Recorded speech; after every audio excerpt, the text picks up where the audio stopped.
I did not know man could make such things.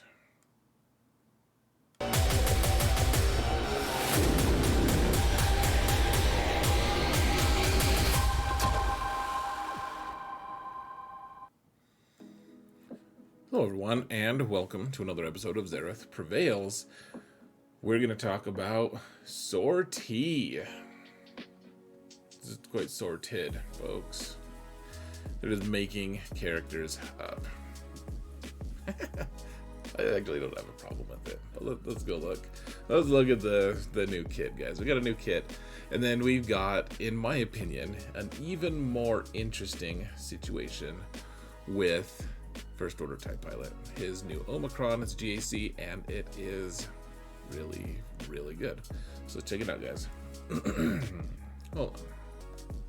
I had to clear my throat. The music probably jumped for you guys, but I don't even care because I'm tired. So we've got 50 RT, 50R-T, or as they like to say, sortie. It's an Old Republic droid. It's very interesting, guys. So first, we've got this thing. Look at this list of all the synergy things we have. That's great. I mean, they're very specific about not wanting Old Republic, or they don't want droids to be part of it. Or they don't want separatist droids to be part of it. But here's the thing, guys. They just made this up, apparently. It's inspired by some of the humanoid chassis droids in the Old Republic. So, they've been spending time with their friends at Star Wars, the Old Republic. So here's the interesting thing to pull out of this, guys. We'll look at the kit in just a minute. But so first off, we've been spending time with our friends over there. They're working on bringing Darth Malgus into the game. And okay, so great. They're working on Darth Malgus. That's fine. That's good. In fact, I like the kit. I don't know anything about Darth Malgus because I don't play the game, but that's fine. However, I think the interesting thing, guys, is the fact that these guys are sharing. We also started on the idea of creating a new droid after seeing one of their concepts for an upcoming character. So they're showing the CG staff upcoming characters. Like, there must be more things coming out. So we have I don't know how many.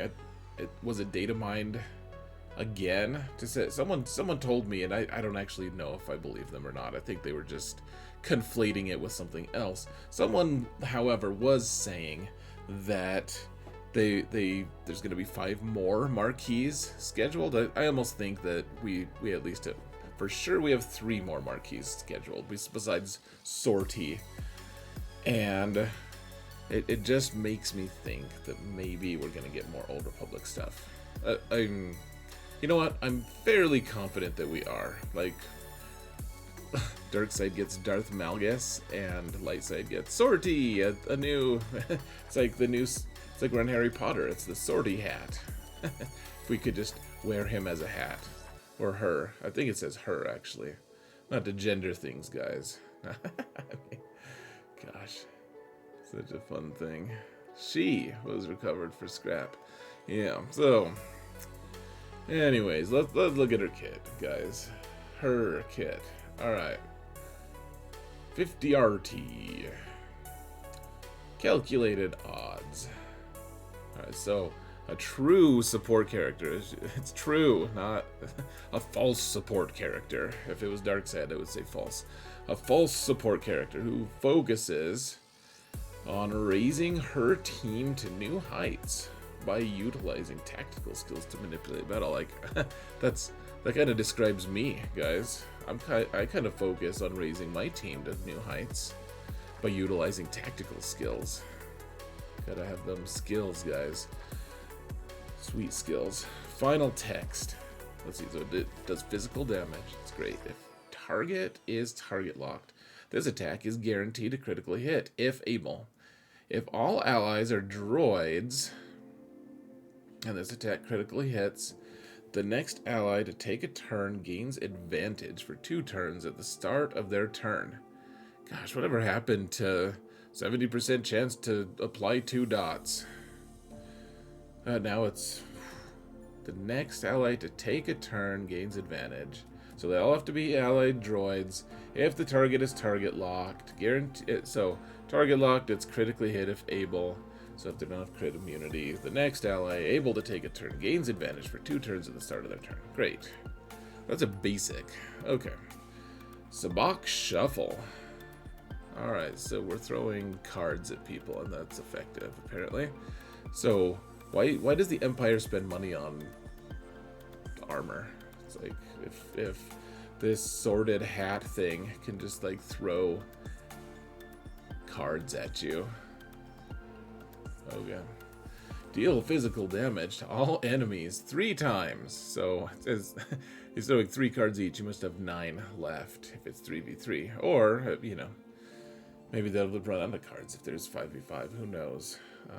So all enemies 3 times and inflicted defense down for 2 turns. Oh, that's not too bad. So who knows how much damage this does? This is a support, so probably not much. It's physical damage, though, not special. At the start of the battle, at the start of battle, if all allies... So this is a special, but this is like a conditional for the start of battle. This is very strange. If all allies are non-separatist droids, this attack has a 60% chance to inflict target lock. And will remove... So it's just saying, like, okay, this ability only works if all the allies are droids, but they're not of the SEPI variety. Then this attack does more things like target lock. 60% chance for target lock. And will remove... So it's not reliable, and will remove 10% turn meter for each instance of damage. For a max of 30%. So it hits people 3 times. Okay. Additionally, allies gain 10% offense stacking until the end of the encounter. Each time this ability is used. What's the cooldown? 4. It's also a Zeta. All allies gain 5% turn meter for each debuff inflicted by this ability. I mean, so you have passive turn meter gain in the sense that you're removing turn meter. So you're gonna want potency on her, that for sure. Like potency because you're removing 30% turn meter for this character. All allies gain 5% turn meter for each debuff inflicted. What kind of debuffs are they again? Okay, so inflict defense down, and so everyone's gaining. If it's 3v3, everyone's gaining 15%. If it's 5v5, 25% isn't bad, assuming that it's actually applied. And then 60% chance to inflict target lock. Okay.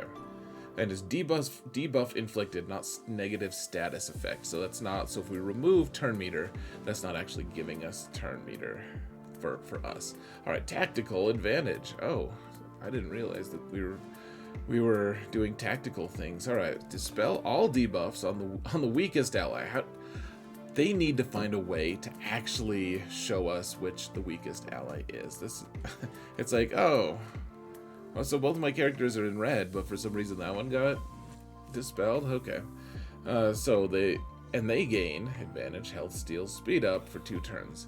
So this is just on any ally. It could be, you know, Biggs. Who knows?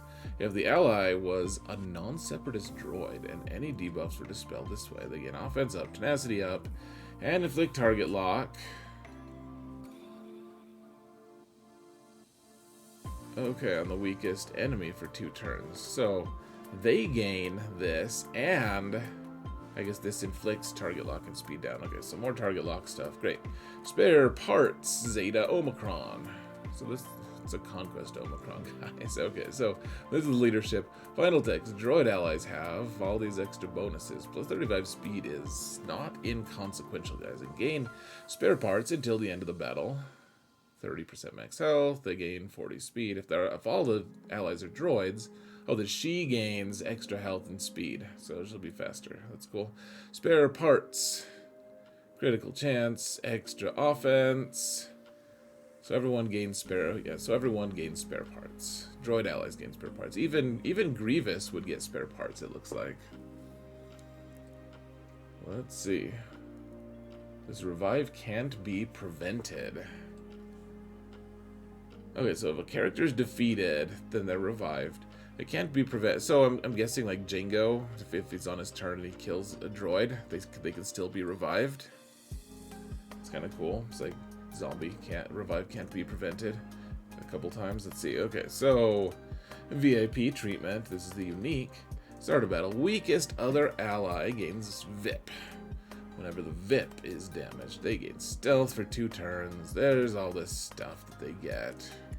That is crazy. When they're in conquest, things happen. VIP when receiving damage. Gain bonuses from characters that utilize.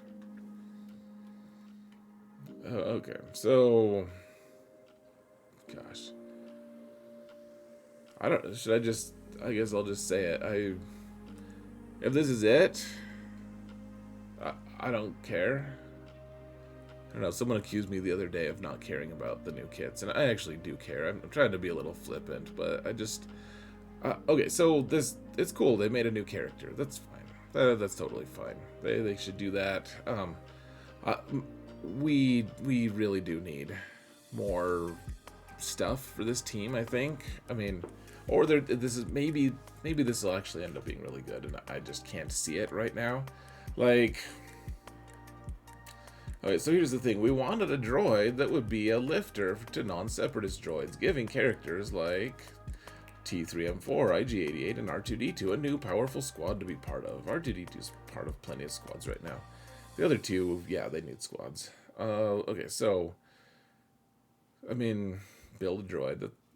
Fine, that's cool. They should do that, I guess. I guess they should do that if they want to. I don't know. Here's the thing.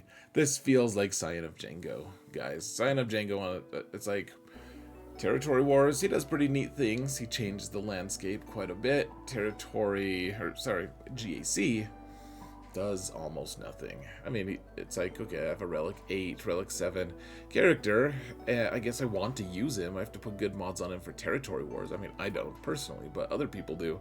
So people use him. That doesn't mean he's good. He's designed for Territory Wars, and this character is also designed for Conquest, maybe? I don't know. I don't know. I guess my biggest thing, guys, is who's gonna have the Omicrons to devote to this ability? Like, it's not that interesting, really.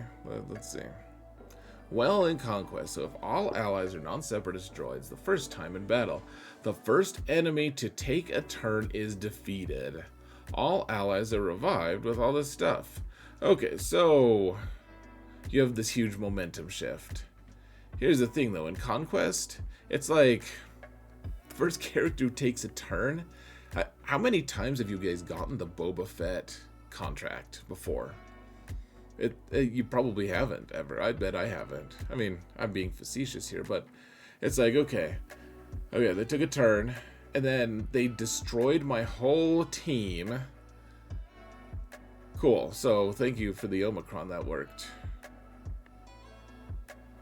I mean, that's what it is, right? Like, they're like, hey, okay, so you're losing characters in Conquest. How many times have you guys lost some characters and then still killed, like, the fastest character, the best character out there? And then everyone was revived and everyone was happy. Like, this seems crazy to me. This doesn't seem good. And, like, I don't know if it's usable in Conquest. And the fact that they're making Conquest abilities makes me nervous. Like, are they going to make it harder still? Like, my account can handle it. Can smaller accounts? I don't know. They're like, sorry, you need this droid we just made up to make this work. Okay, thank you. So, well, I mean, I'm excited because T3 might get a home. You can tell I've put some investment in. Not a ton, but both Zetas, Relics, everything. I mean, T3 is some really cool stuff, honestly. And in IPD, IG88, those three seem like they could use a home. And I'm glad that they get a home. Are we going to get more, though? I guess we'll just wait and see. Is this character just going to hang out like Scion of Django, just kind of gathering dust? Like, I could use other droids with her, like Chopper. I could throw some gear on Chopper. L3 could do some okay things. I mean, okay, it's cool. Like, HK doesn't get that much use anymore. You could throw HK in there. I feel underwhelmed, guys. Maybe I'm just not seeing it. But I think the thing, it's just it's so overshadowed, guys, by First Order getting this new thing. So check out this Omicron that they're getting. So should I just apply this right now? Let's apply the Zeta at least, all right? So then we can just stare. We have 46 out of 20. Like, I kind of just want to apply it right now, guys. Should we just do it? No, I won't pull the trigger yet, but okay. So First Order TIE pilots. This is gonna change the landscape dramatically, guys. Hugely. This is crazy. I'm like, I've been wanting like the Phasma Zeta, or sorry, the Phasma Omicron for GAC for a while, and now it's like we get it. Okay, so what does the First Order TIE pilot do first? So sometimes he attacks twice. And if he has advantage, he does attack twice. If the second attack scores a critical hit, gain advantage. So don't look at my modding. I don't care about my mods on him right now. We'll have to focus and figure out what we're going to put on him, actually. But let's see, to deal physical damage. So he's a damage dealer. That's what he does. Hooray. I really like that he inflicts buff immunity. That's super nice. And then he really interacts with advantage, just like all of the First Order teams. So this one, before you put on the Zeta, he gets extra crit chance, he gets crit damage, he gains advantage. So he gains advantage for 3 turns whenever an enemy falls below 100% health, which, that'll happen sometimes. Though, if you're using First Order TIE Pilot, don't count on it, at least up to this point, because he's okay. It's not too crazy, though. Okay, First Order TIE Pilot. So this is just the Zeta. He gets more crit chance. I guess we can read it on the left here. He gets more crit chance, more crit damage, and he has a chance to gain Foresight. Cool. So Foresight's going to play big into it. So, okay. Alright, so it's plus 30% chance to gain Foresight. All this stuff. So, man. Should just apply it. Let's just do it, guys. I'm crazy. But now we'll have more room to read. Alright? Gosh, laziness. This is just such a good Omicron.